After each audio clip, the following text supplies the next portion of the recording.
जुनी मैत्रीण जीवनात आली आणि खेळखंडोबा झाला. कपिल बागुल आणि पूजा बागुल हे धुळे जिल्ह्यामध्ये राहत होते. कपिल बागुल हे सैन्यामध्ये नोकरीला होते. 15 वर्षांपूर्वी त्यांचं लग्न पूजा यांच्यासोबत झालं होतं. त्यांना 2 मुलं आहेत. सर्व घर आनंदानं सुखासमाधानानं राहत होतं. पूजा बागुल या आपल्या मुलांची खूप चांगल्या पद्धतीनं काळजी घेत असत. कारण पती कपिल हे सैन्यामध्ये असल्यामुळे सर्व जबाबदारी फक्त पूजा यांच्यावरतीच होती आणि त्यांनी ती खूप व्यवस्थितपणे पार पाडली होती. आपले पती सैन्यात आहे, त्यामुळे आई आणि वडील या दोन्ही जबाबदाऱ्या आपल्याला सांभाळायच्या आहेत. या गोष्टीची चांगलीच कल्पना पूजा बागुल यांना होती. सर्वांची काळजी घेणाऱ्या या पूजा बागुल मात्र 30 मेला अचानक चक्कर येऊन आपल्या घरामध्ये पडल्या. त्यांच्या पतीनं म्हणजेच कपिल बागुल यांनी लगेचच त्यांना दवाखान्यामध्ये दाखल केलं. पण नवऱ्यासाठी आपल्या मुलांसाठी तत्पर असणारी ही पूजा हे जग सोडून गेली होती. कदाचित तिचा हार्ट अटॅकनं मृत्यू झाला असे सर्वत्र सांगितलं गेलं. पण प्रश्न मात्र सर्वांनाच होता की अगदी व्यवस्थित ठणठणीत प्रकृतीनं असणारी पूजा हार्ट अटॅकनं कशी जाऊ शकते. तिला तर कसलाही त्रास नव्हता किंवा तिने कधी अशी तक्रार देखील केली नव्हती. अचानक असं घडलं कसं, हा एकच प्रश्न सगळ्यांना सतावत होता. बिचारा नवरा कपिल तर पत्नीच्या पूर्ण अंत्यसंस्काराची तयारी करून बसला होता. अगदी काही वेळानंतरच अंत्यसंस्कार करून अग्निदिला जाणार होता. पण त्या क्षणी तिथे पोलीस आले आणि त्यांनी अंत्यसंस्कार थांबवून मृतदेह आपल्या ताब्यात पोस्टमॉर्टमसाठी घेतला.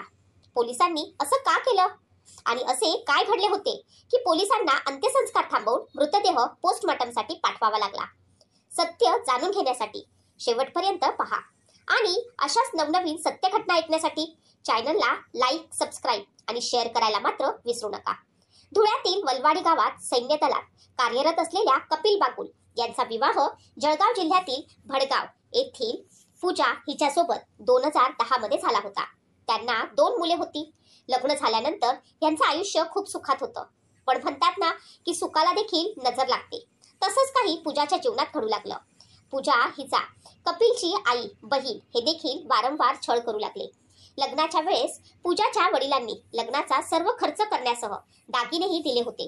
पण पूजाचे वडील निवृत्त झाल्यानं त्यांना मोठी रक्कम मिळाली होती. त्यामुळे त्या रकमेवरती कपिल आणि त्याच्या घरच्यांचे लक्ष लागलेले होते. त्यांनी पूजाच्या माहेरच्यांकडनं बळजबरीनं 2 लाख रुपये मागायला लावले होते. 2 लाख रुपये दिले तर आपल्या मुलीचा संसार सुखाचा होईल या विचारानं पूजाच्या वडिलांनी तिला 2 लाख रुपये दिले होते.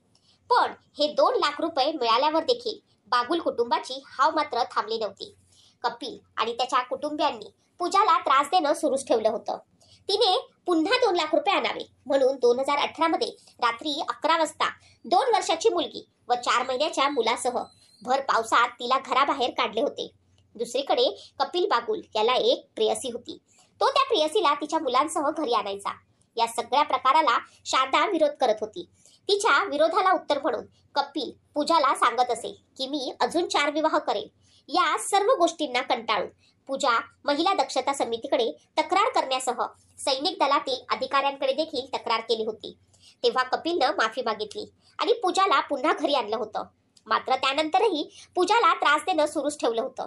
खरं तर त्याची प्रेयसी प्रज्ञा ही त्याच्या आयुष्यात पुन्हा आली आणि पूजाच्या जीवनामध्ये वादळ आलं.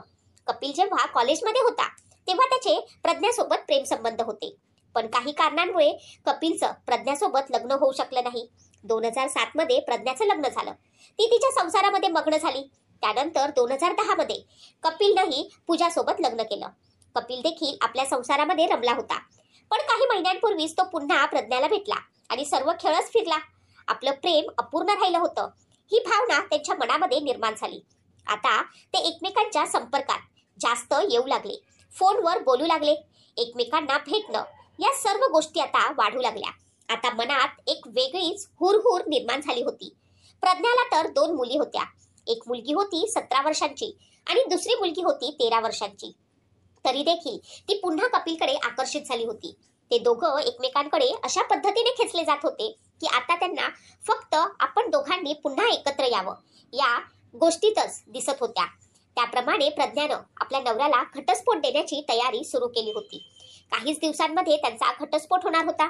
त्यामुळे तिनं कपिलच्या मागेही तूही तुझ्या पत्नीला घटस्फोट दे असा तगादा लावला होता. कपिलनं ही आपल्या पत्नीकडे घटस्फोट मागितला. पूजाने मात्र या गोष्टीला नकार दिला. अनेक पद्धतीने प्रयत्न केले, पण पूजा मात्र घटस्फोट देत नाही. हे जेव्हा कपिलच्या लक्षात आलं तेव्हा त्यानं हिचा काटा आपल्या आयुष्यातून काढून टाकावा असे ठरवले. त्यासाठी त्यानं घरामध्ये पेस्टिसाइड आणून ठेवलं होतं. काही दिवसांनंतर कपिल भांडणाचं निमित्त करून भांडणामध्ये बायकोच्या डोक्यामध्ये लोखंडी रॉड टाकला. त्यानंतर तिला विषारी पेस्टिसाइडचं इंजेक्शन देण्यात आलं. ते इंजेक्शन पूजाला देत असताना कपिलची आई देखील तिथेच होती. इंजेक्शन दिल्यानंतर जेव्हा पूजा तडफडत होती तेव्हा तिला बघत तो 1.5 ते 2 तास तिथेच बसला होता.